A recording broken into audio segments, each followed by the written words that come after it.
কি দাঁতের সমস্যা? দাঁতের যে কোনো সমস্যার চিকিৎসা করুন বাড়িতে বসেই, একদম ইজি প্রসেস। চিকিৎসাটা পরে করুন, আগে কারণটা জানুন। দাঁতের ব্যথা, দাঁতের যে সমস্তগুলো হয়ে থাকে, কি কারণে হয়ে থাকে, কারণটা জানলেই সমাধান।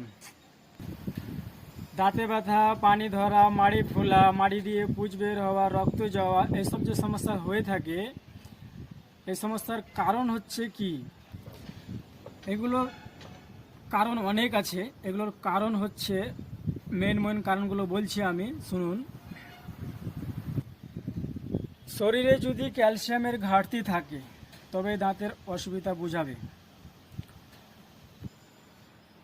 পেটের গন্ডগোল, দীর্ঘদিন ধরে পেটের গন্ডগোল, এই সমস্যা থাকলে দাঁতের প্রবলেম আসবে।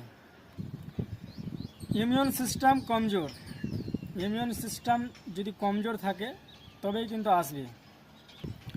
দাঁতে চোট লাগা, দাঁত অপরিষ্কার থাকে, দাঁতের যত্ন না নেওয়া, তারও কারণে হয়ে থাকে। এতগুলি সমস্যা বললাম আমি, এইগুলো সমস্যার মধ্যে তো আপনার পড়ে না। এরকম যদি সমস্যা থাকে তাহলে আপনি দেখুন কোনটা আপনার হয়েছে, মিলিয়ে তারপরে চিকিৎসা বলবো, ইউজ করেন। আবার অনেকেই বলে থাকে দাঁতে নাকি পোকা লাগে। আসলে পোকা লাগে না, দাঁতের ক্যাভিটি খতম হয়ে যায়, দাঁতে কালো কালো দাগ পড়ে যায়, দাঁতে ওখানে টক্সিন, গন্ধেগি, নোংরাগুলো জমে যায়, যার কারণে ওখানে দাগ পড়ে যায় কালো কালো রঙের, দাঁতগুলো খেয়ে যায়, দাঁতের ক্যাভিটি খতম, দাঁত কমজোর হয়ে যায়, হিলে।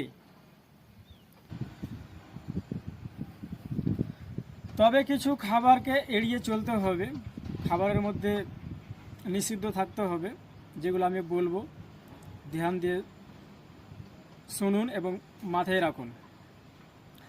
লবণ খাবেন না, বেশি বেশি লবণ খাবেন না। এটাই তো লবণ, তো যে আমরা খাচ্ছি এই লবণটা তো চলবে না, টোটালি চলবে না। এটা সামুদ্রিক লবণ, এই লবণটা চলবে না। পিঙ্ক হিমালয়ান সল্ট, যেটাকে সৈন্যব লবণ বলা হয়, কালো লবণ বলা হয়, ওই লবণটা খান, সব থেকে উপকৃত। দুই নম্বর যেটা হচ্ছে, চিনি খাবে না।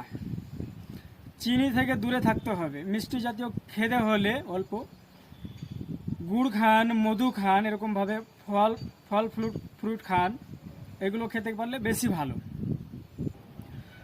টক জাতীয় খাবার ও ভাজা পোড়া, তেলে ভাজা পোড়া খাবার থেকে বিরত থাকতে হবে আমরাকে, তবেই উপকৃত হবে। চলো এবার করি চিকিৎসা। একটি কলা, যে কোনো কলা, পাকা কলা নিয়ে ভালোভাবে ওকে